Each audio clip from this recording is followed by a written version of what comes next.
বাংলাদেশে হিন্দু নির্যাতনের বিরুদ্ধে ধর্মনগরে বিক্ষোভ মিছিল ও সভা অনুষ্ঠিত হয়। ধর্মনগরে বাংলাদেশ কাণ্ডের বিরুদ্ধে প্রতিবাদ জানিয়ে বড় মিছিল ও সমাবেশ অনুষ্ঠিত হলো আজ।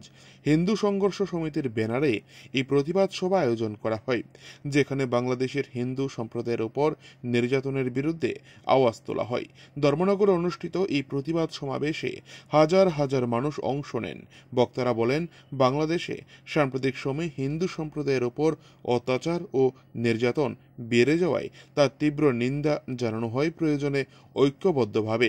প্রতিবাদকারীরা বাংলাদেশ সরকারের প্রতি আহ্বান জানিয়ে বলেন, হিন্দু সম্প্রদায়ের নিরাপত্তা ও অধিকার নিশ্চিত করতে হবে। বিনা শর্তে ইসকনের সাধু চিন্ময় মহারাজকে মুক্তি দিতে হবে।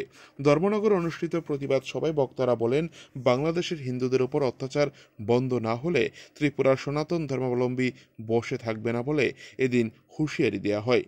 ধর্মনগর থেকে নিজস্ব প্রতিনিধি রিপোর্ট, টিভি 100 বাংলা। আর নয়, তাই আমি আপনাদেরকে আরো একটা কথা বলে দিতে চাই, কুম্ভকর্ণের মতো ঘুমিয়ে থাকবেন না। কুম্ভকর্ণের মতো ঘুমিয়ে থাকবেন না, একটু সজাগ হন। অনেক হয়েছে, আর কোথায় যাবেন? এই ধর্মনগরে আপনারা একটা লীলা দেখে গেছেন। আর যে জায়গাতে হিন্দুরা বেশি, তাদের দাদাগিরি, তারা বলছে আমাদের এখানে নিরাপত্তায় আছি। আরে ভাই, ওরা সংগঠিত, তোমরা অসংগঠিত। তোমাদের মধ্যে সংগঠন আছে কি?